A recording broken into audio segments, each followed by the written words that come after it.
ఏం చేశాడు? ఆ రాతిని నిలవబెట్టి దానిపైన నూనె పోసి అక్కడ ఆరాధన చేశాడు. దేవునికి మహిమ కలుగును గాక. దేవునికి ఆరాధన చేసిన స్థలం, ఆ స్థలానికి కూడా ఒక పేరు పెట్టాడు. ఆ పేరే బేతేలు.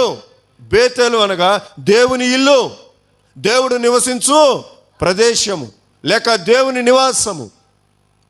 మామ మోసం చేయాలని చూశాడు, కానీ దేవుడు మాత్రము మోసపోయేటట్లుగా చేయలేదు. ప్రియులారా, అమ్మా బాబు, ఒకసారి ఆలోచించండి.